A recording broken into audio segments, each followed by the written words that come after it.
SAF, a sigla que está revolucionando o mundo do futebol brasileiro. Pensando em entender melhor o que significa essa sociedade anônima do futebol, o Conselho de Administração do Flamengo convidou para ministrar uma palestra aqui na Gávea o doutor Marcos Mota, referência em direito desportivo dentro do futebol mundial.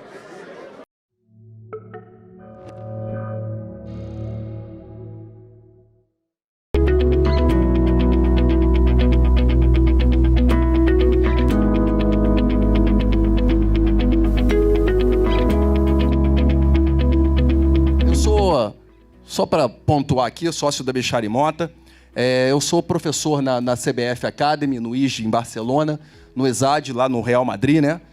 Na La Liga e na FIFA.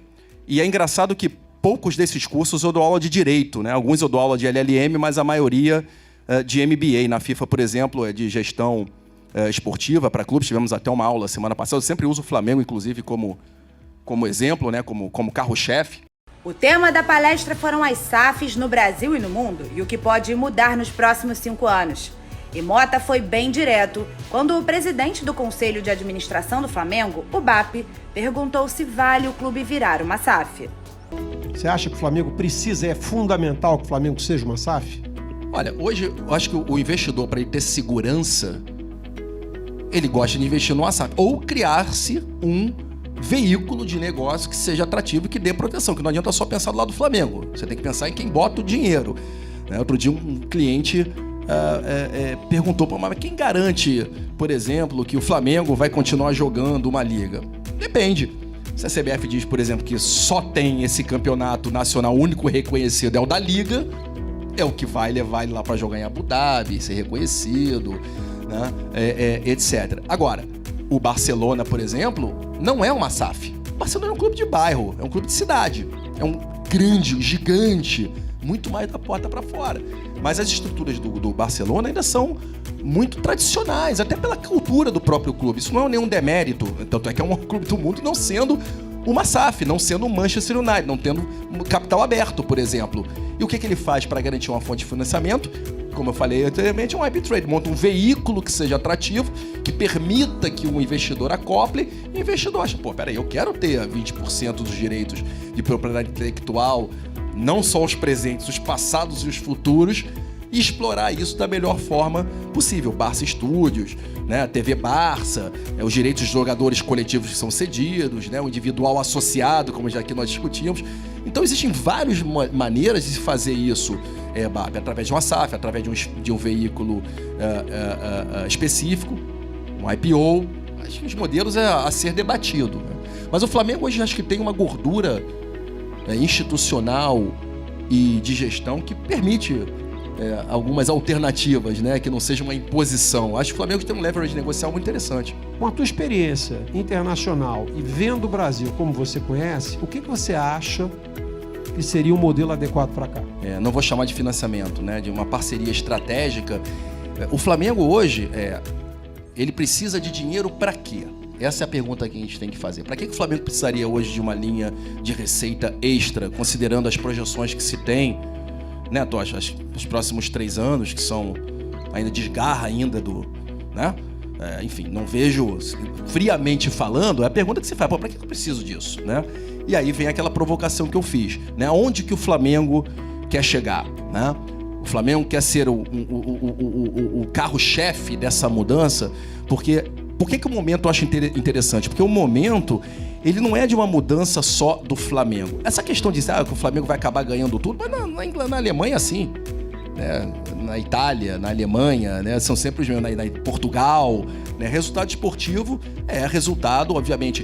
Porque quando você traz uma liga de futebol, por exemplo, você começa a implementar alguns pilares de governança, de financial fair play, né, de fair play financeiro e de sistema de licenciamento, que vai ter muita gente com problema. O próprio Barcelona segurou algumas contratações porque estava o Barcelona limitado pelo fair play financeiro da La Liga, de 4 por 1. Economiza 4 que eu deixo você gastar 1. Imagina isso no Brasil, né? Ou seja, contrata, a gente vê como faz depois. Isso vai acabar. Porque ninguém vai botar dinheiro numa liga de futebol no Brasil se você não tiver um sistema de licenciamento e de fair play financeiro. E nisso o Flamengo sai muito à frente. Então, na minha opinião, uma eventual parceria do Flamengo, sob o ponto de vista financeiro, com algum parceiro estratégico, seria exatamente para aprimorar alguns daqueles pilares financeiros, estratégicos, posicionamento, eventualmente um estádio, né? Que o Flamengo, na minha opinião, ainda pode explorar e muito. E o momento, repito, é interessante, em função da Liga. O Flamengo sai muito à frente, BAP, na minha opinião, nesse momento, nessa procura por um potencial investidor. Que é uma característica, um profile diferente de investidor para outro tipo de clube. O investidor do Flamengo, ou parceiro estratégico operacional do Flamengo, ele é diferente de outros clubes. Que aqui, na minha opinião, não vai se falar em controle. Então, há um imediato posicionamento do clube além do futebol. É a primeira mudança que se vê.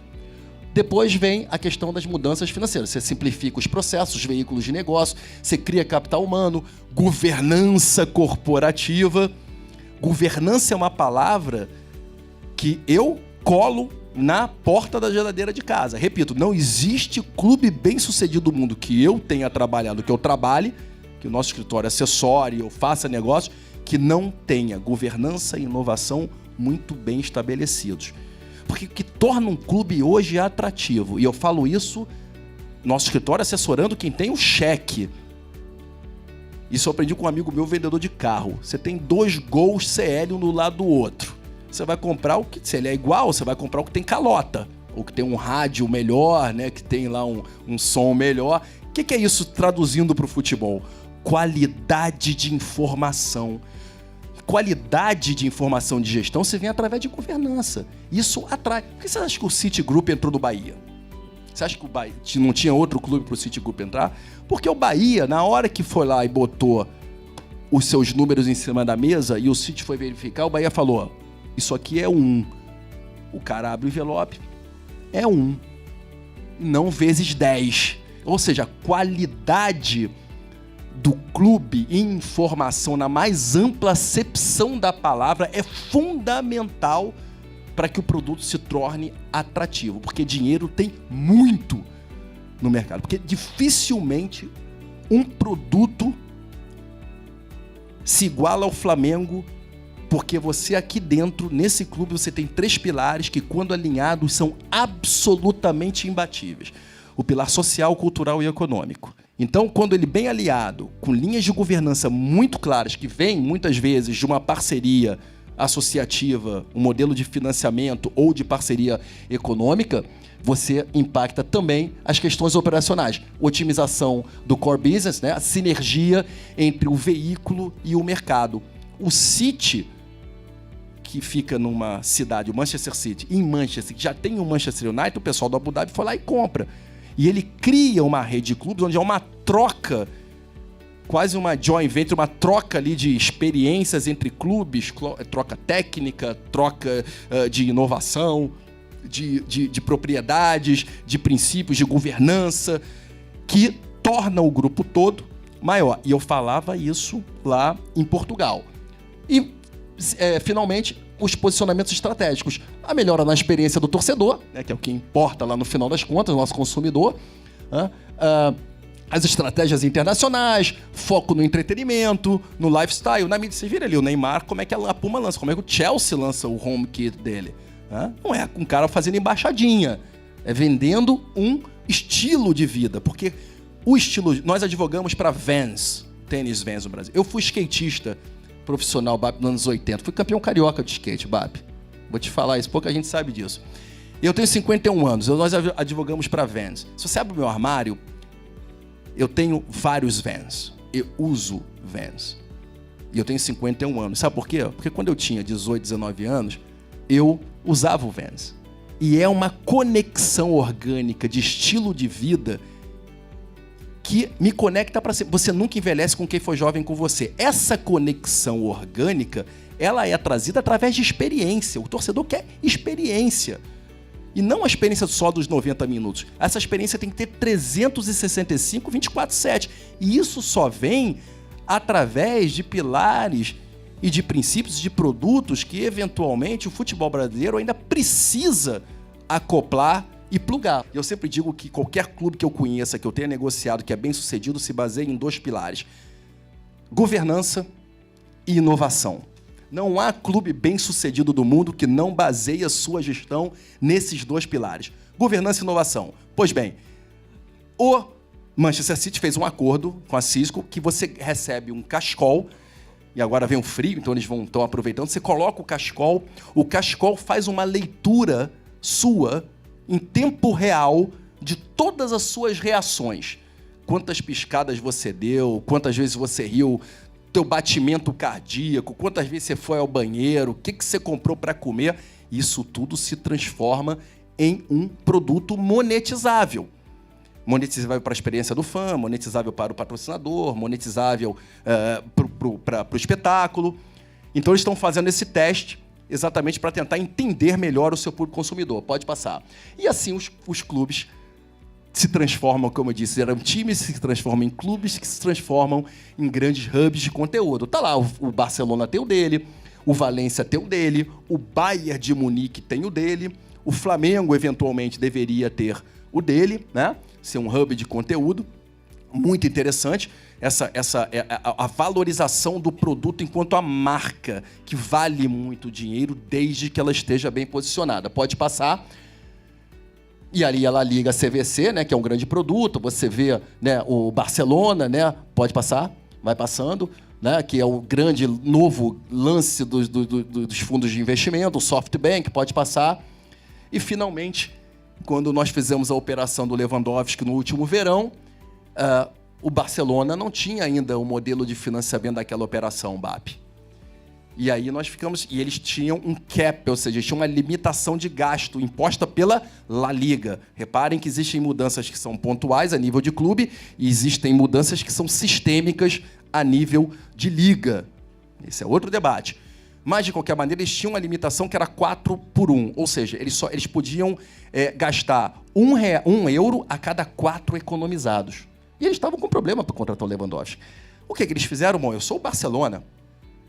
O que eles fizeram? Criaram um veículo de negócio onde o Barcelona transfere toda a propriedade intelectual do clube e dos jogadores para esse veículo.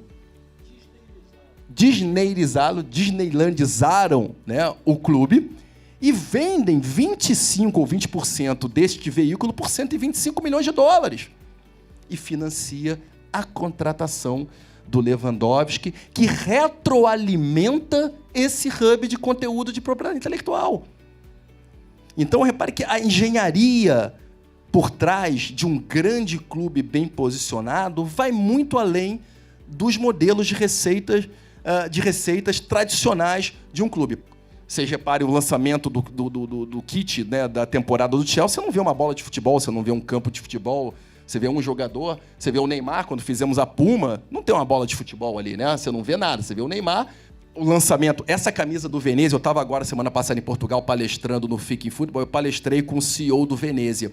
E ele me dizia, o Venezia tem dono, foi comprado por uns americanos. Essa camisa do Venezia, ela não tem para entregar. E o maior público consumidor desta camisa é na Coreia. Eles não têm linha de produção para conseguir entregar essa camisa.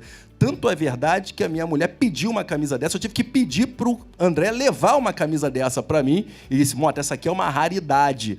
Ou seja, um clube Venezia, está numa situação muito ruim, tecnicamente, mas se posicionou de uma maneira enquanto hub de conteúdo e de entretenimento que foi comprado por um mercado com fontes, né, paralelas de receita inimagináveis, apesar da cidade ser lindíssima. Eu ouso dizer que em 5 anos, apenas entre 25% e 30% da remuneração do atleta será baseada em salário. Eu ouso dizer. Porque as formas de monetização, e aí mais uma provocação ao futebol do Flamengo é como que esse time hoje ele é monetizado, como ele é financiado. Você tem a remuneração básica, você tem a troca de PI, ou seja, as relações de contratos de imagem hoje mudaram completamente. As definições que eu coloco nos contratos hoje com o Chelsea, com o Manchester United, com o Real Madrid, mudaram deste contrato do Juninho de 3 páginas, né? Que você tem ali imagem coletiva e imagem individual. Hoje você tem imagem coletiva e individual associada, coletiva não associada. Vocês terem uma ideia, imagem coletiva hoje, a definição de direito coletivo de imagem não é mais o jogador e mais 3, né, como estava tradicionalmente colocado. Eu já começo a incluir o plano no qual o meu atleta, meu cliente, vai estar inserido naquela foto com mais 3. Peraí, meu amigo, não vai botar o cara lá no primeiro plano, os outros 2 lá atrás e meter no seu anúncio da Turkish Airlines. Porque para mim isso não é direito de imagem coletivo. Isso é direito de imagem individual, que eu não vou abrir mão do meu cliente porque ele monetiza mais fora de campo do que hoje dentro de campo. Antigamente era aquilo, né? O direito individual, que era do atleta, e o direito coletivo, que passava a ser o direito do jogador e mais 3 eventualmente, né? E o direito lá, que, enfim, com todo o time de futebol, com todo o resto do time. Mas hoje essas definições são muito mais complexas exatamente pelo advento da Web3, né? E essas discussões já estão no mercado brasileiro. Eu estou revisitando alguns contratos com os clubes brasileiros, exatamente porque os jogadores hoje têm interesses. Você pega sócios, você pega Sorare, você pega Fantasy Games, você pega tudo. Se as definições não foram muito bem feitas, ninguém ganha. Nem o clube, ninguém ganha. Trava absolutamente tudo. Então, ou você tem uma definição muito clara o que é a imagem coletiva. A imagem coletiva é individual associada, ou seja, o jogador sozinho com as insígnias do clube. A imagem individual não associada. A imagem coletiva, como definição de plano de imagem. Né? Hoje mesmo, eu recebi uma carta de um grande jogador mundial. Já está lá o clube anunciando o cara e tal. O cara lá na frente, os outros 2 jogadores que também são famosos, com a imagem embaçada atrás. Desculpa, isso não é imagem coletiva. Mas são 3, mas não importa. Né? Você tem aqui uma imagem muito clara que está destacando. Para mim, isso já não é imagem coletiva. Se isso está bem definido em contrato, não é problema. Isso é muito importante. Porque na hora que um clube vai negociar, por exemplo, com uma empresa de Web3, a pergunta que se faz é: Mota, que propriedade intelectual eu tenho disponível? E a maioria das vezes os clubes não sabem responder. Não se sabe a disponibilidade que se tem. E aí o negócio cai. E é muita grana envolvida. Então, quando eu falo que um contrato de um atleta em 2000 e daqui a 2, 3, 5 anos será apenas 25% baseado em salário, é isso. E essas variáveis são fundamentais. Lembra lá o exemplo que eu usei dos Galácticos? É só a gente revisitar o que já foi feito, reenvelopar em função da tecnologia blockchain. Então você tem o Flamengo, por exemplo, jogando no metaverso. Isso é outro direito que é envolvido. É outra fonte de monetização. São outros contratos que são feitos e são contratos que serão explorados por um eventual parceiro, seja do Flamengo ou seja de outro clube. Nos próximos 2 anos, pelo menos, entre 50% e 60% dos clubes já terão parceiros de diversas modalidades de investimento. Nós temos lá que a gente chama da aquisição alavancada, Manchester United. Né? O cara pega um empréstimo e a garantia desse empréstimo é o próprio clube, são os ativos do clube. Você tem a aquisição majoritária não alavancada, Chelsea, é um exemplo, e você tem uma aquisição minoritária não alavancada, que eu ouso dizer que pode ser um modelo que o Flamengo podia pensar, Babi. Nem até a própria leverage buyout, porque o Flamengo é um clube estável, com receitas recorrentes, então, eventualmente, dependendo do custo do dinheiro, seja interessante. E eu sempre falo que o Flamengo, ele não é modelo. O Flamengo não é modelo para ninguém, Babi. O Flamengo é exemplo. Porque o modelo Flamengo dificilmente você replica em outro clube brasileiro. Mas é um baita exemplo. Existem clubes que uma parceria estratégica, ela é uma opção, que é o caso do Flamengo. Existem outros que é uma salvação, né? Eu acho que aqui a gente não está falando de salvação, a gente está falando de uma opção. Para quê? É a pergunta que fica no ar, né? Eu acho que eu aprendi trabalhando na área de entretenimento e na área um pouco do varejo com entretenimento, que chega um certo momento que um produto precisa escalar. Me perguntaram lá eu estava no jogo do Chelsea e Palmeiras, um repórter da Bloomberg veio me perguntar: Mota, você acha que o Flamengo e o Palmeiras podem ser os primeiros superclubes fora da Europa? Que o Flamengo vinha, né, da final com o Liverpool, depois e agora o Flamengo joga de novo. E ele estava com o olho arregalado pensando que eu ia falar com o peito cheio. Claro, não. Eu falei, não serão os primeiros grandes superclubes fora da Europa. Porque eles não vão conseguir escalar o produto. O Flamengo, eu ouso dizer que não pelo Flamengo, por uma série de circunstâncias, dificilmente o Flamengo consegue escalar o seu produto. sem um reposicionamento através de uma liga, sem um reposicionamento através do produto do futebol brasileiro.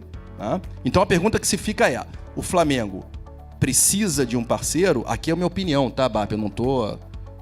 opinião minha pessoal, como conselheiro e como rubro-negro.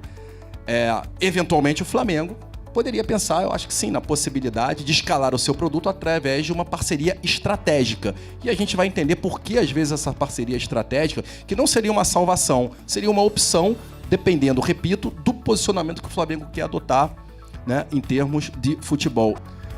E aqui, por que eu trago essa foto?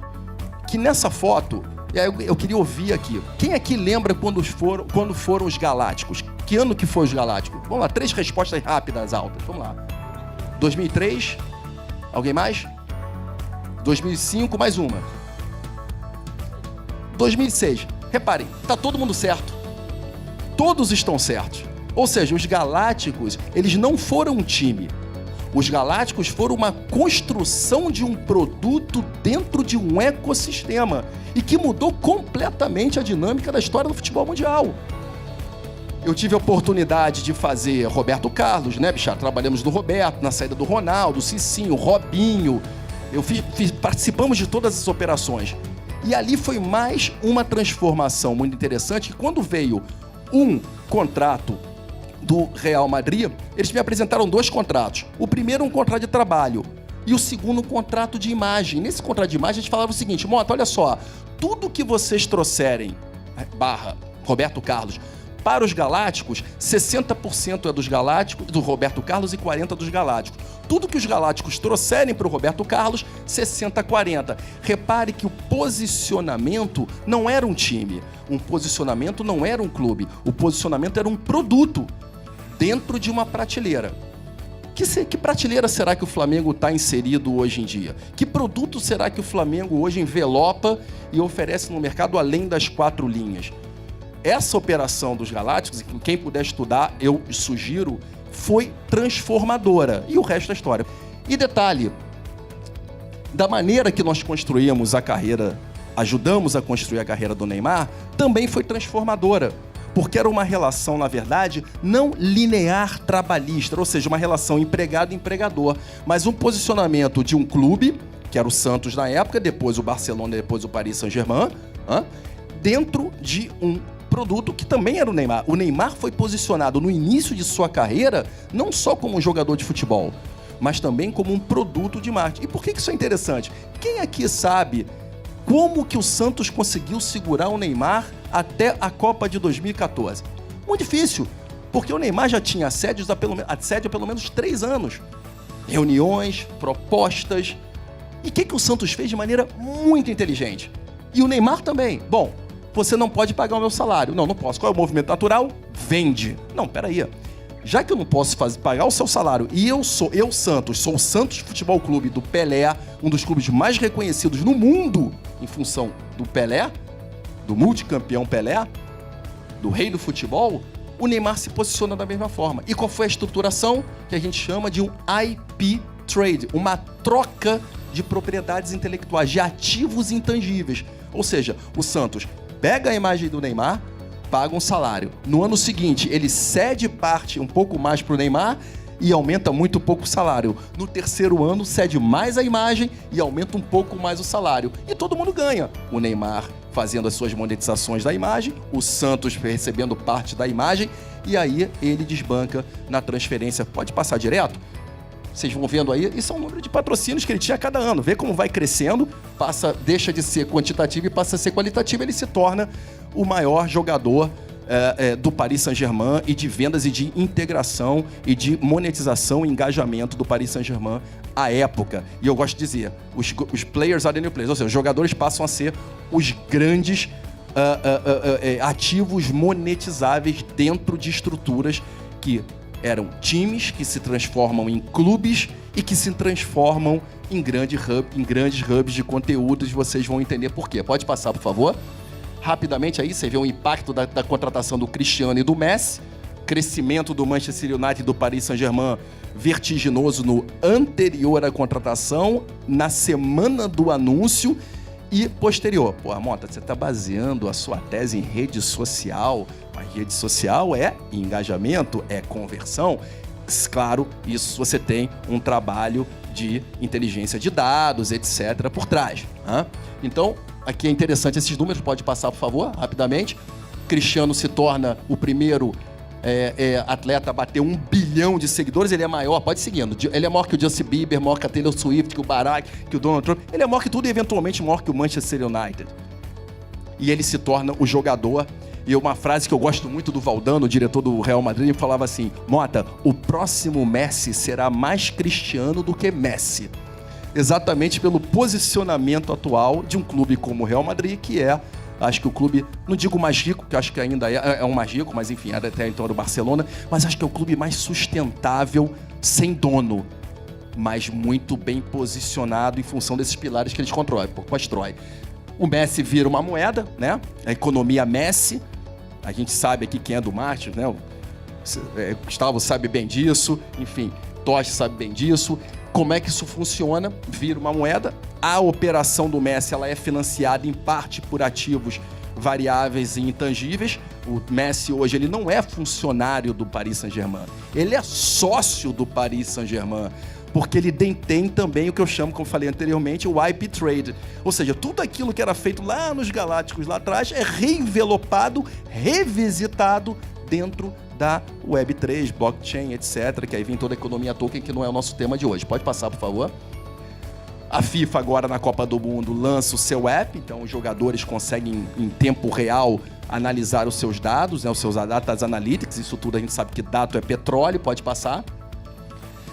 Aqui a gente vê muito interessante as competições esportivas. Reparem que há uma diferença muito grande de estratégias de monetização, de engajamento e conversão. A NBA usa uma, a NFL usa outra, a La Liga usa outra, porque eles têm total consciência e um mapa dos seus consumidores, através de uma inteligência de dados, de um data analytics muito bem feito, aonde a relação não é mais linear, mas ela é sim, a entrega não passa a ser pelo investimento, mas pelo objetivo.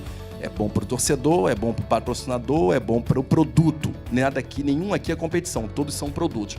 Eu adoro quando eu vou dar aula na La Liga, quando eu entro lá em Madrid, no prédio da La Liga, a primeira coisa que eu leio é o seguinte: não é futebol, é La Liga.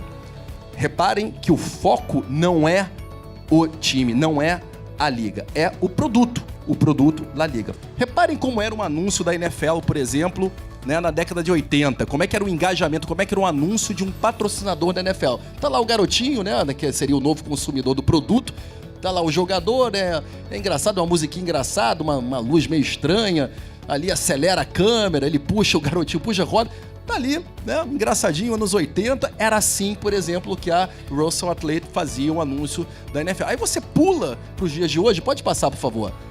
Esse é, por exemplo, a NFL hoje. Como é que ele engaja com uma nova audiência? Eles fazem uma parceria, uma collab, como a gente costuma chamar na área de entretenimento, com a Nickelodeon e vende isso. Você provavelmente não está gostando, mas o seu neto, o seu filho, o seu sobrinho, eles estão adorando isso. Eles, da maneira que eles ouvem, da maneira que eles... que é o cara que vai comprar amanhã este produto. Mas eu não quero assistir jogo assim, Mota. Não tem problema, no canal seguinte você assiste como adulto. Ou seja, é um tailor-made. Mas para fazer isso, a NFL tem que saber quem são. Não é só o nome e o CPF. É saber que horas o cara acorda, que horas o cara dorme, o que ele come, o que faz ele sorrir. O tal lá do Scarf, lá do Manchester United, é para isso. Que na hora que ele entrega um negócio desse, na contratação do comentarista, no corte, no som, na cor, ele já sabe, em função de uma inteligência de dados, o que vai converter. Pode passar. Esse era o Clippers, LA Clippers, antes, lá nos anos 90. Reparem como era o jogo da NBA do LA Clippers, um time secundário da NBA, né? Em LA. Era assim, vocês não estão vendo nem cronômetro, não tem placar, não tem cronômetro, não tem nada. Tem lá um cara falando, né? Enfim. Reparem ali, né, o lance, um ângulo só de câmera, né? Vocês vão ver agora rapidamente aí como é que é a câmera lenta, né? O frame, negócio muito, enfim, ainda É muito simples, né? A transmissão. Essa é a câmera lenta, ele corta até o som, né? Pra jogar a câmera lenta, que ele não faz nem outro ângulo. Então esse aí era o LA Clippers nos anos 90. Aí vem um cara chamado Steve Ballmer, que era um dos donos da Microsoft, e compra o LA Clippers. E passa a encarar um time de basquete como um hub de conteúdo. Por quê? O hub de conteúdo faz uma venda cruzada com outros produtos da holding do próprio Steve Ballmer. E o LA Clippers vira isso, chamado Court Vision. Esse é o LA Clippers hoje. Repare, esse é um programa que, se você entrar aí no seu celular, você vai ver a câmera, você vai ver o tipo de narração, você vai ver as estatísticas online, as previsões em real time, tudo baseado em realidade aumentada e inteligência de dados. Gente, isso não é, que eu costumo dizer, rocket science. Isso não é, entendeu? Isso talvez seja gray hair, mas não seja rocket science, porque isso está disponível. Hoje, se o Flamengo quiser, tem acesso a esse tipo de produto para os jogos, por exemplo, eventualmente transmitidos na Flá TV. Isso é entretenimento. Isso é que faz o engajamento. Claro, e somado à paixão. Isso é Flamengo. Por enquanto, uma opção, mas é preciso buscar entendimento e informação sobre quais mudanças as SAFs podem acarretar no futuro do futebol brasileiro. Olha, o mundo tá mudando muito rapidamente nos últimos 20 anos e o futebol não está sendo diferente. A bola da vez no Brasil tem sido o processo das SAFs. Então, o Flamengo é um clube que fatura muito, ganha muito esportivamente, tem lucro e que não precisa virar uma SAF hoje. Mas isso é garantia de sucesso daqui a 5, 10 anos para o Flamengo? Com outros clubes virando SAF? A gente não sabe. Então a ideia é que a gente possa se educar sobre o que está acontecendo, a gente entende em que contexto o Flamengo está inserido no futebol brasileiro, no futebol mundial, e que possibilidades a gente teria. É sempre bom a gente saber o que está acontecendo no mercado que a gente está vivendo. Então é dentro desse contexto de entender o que está acontecendo e nos prepararmos para o futuro, para que a gente continue sendo um clube vencedor, está no hino da gente, né? Vencer, vencer, vencer. Se tiver que ser SAF, a gente tem que estar preparado. E se a gente não quiser ou não precisar ser SAF, a gente também tem que estar preparado para saber o que outros vão estar fazendo. E o bom filho a casa torna. Mota já foi diretor das categorias de base do Flamengo e se emocionou ao voltar ao clube. Hoje, com muita bagagem internacional, pode falar com propriedade como o Flamengo é visto lá fora. Eu acho que é um momento muito importante pelo qual o futebol brasileiro passa, um momento de mudança, um momento de importantes transformações, não só no futebol brasileiro, também no futebol mundial.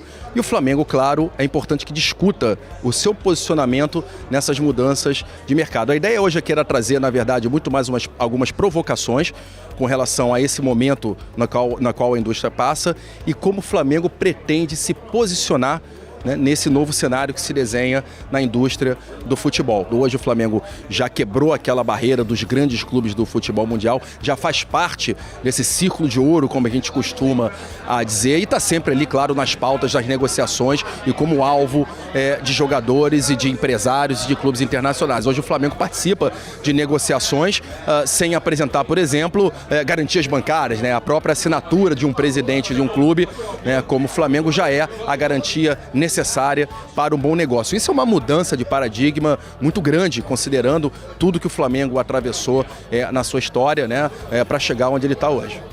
Eu costumo dizer que SAF ela não é fim, a SAF é meio. E o Flamengo tem que se perguntar para que o Flamengo precisaria de uma SAF? Para que o Flamengo precisaria de um parceiro estratégico?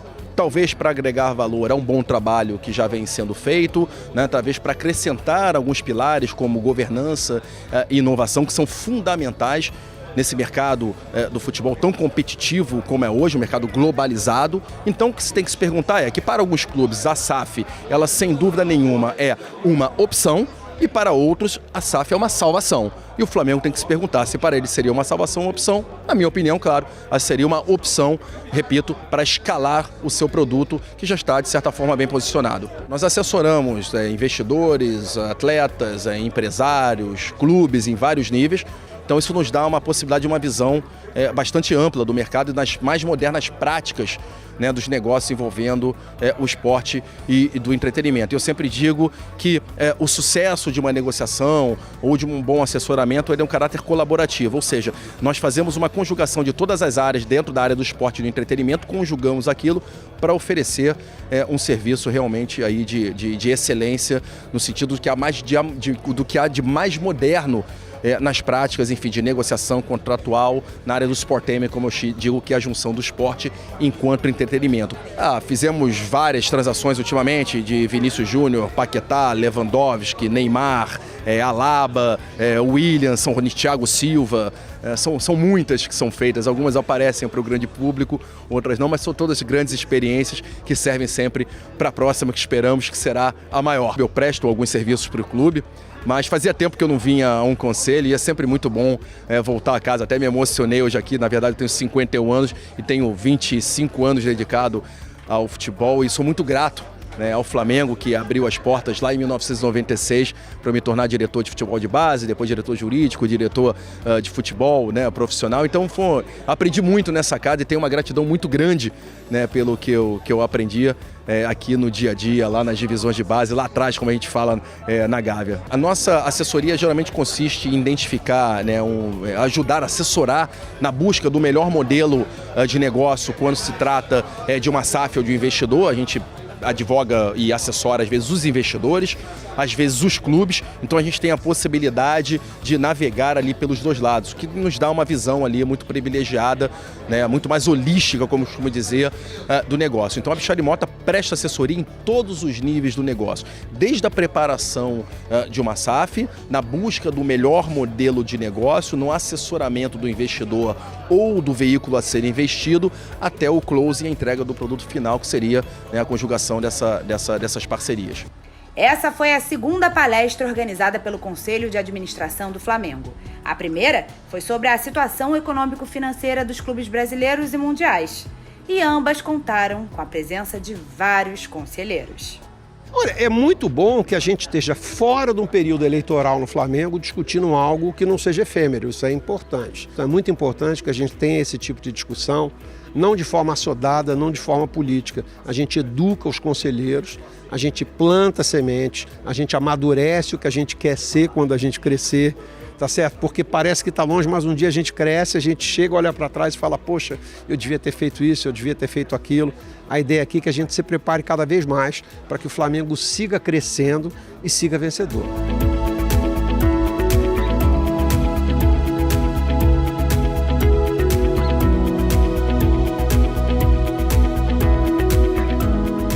É o Flamengo marcando um golaço fora das 4 linhas também. Flá TV é mais Flamengo para você.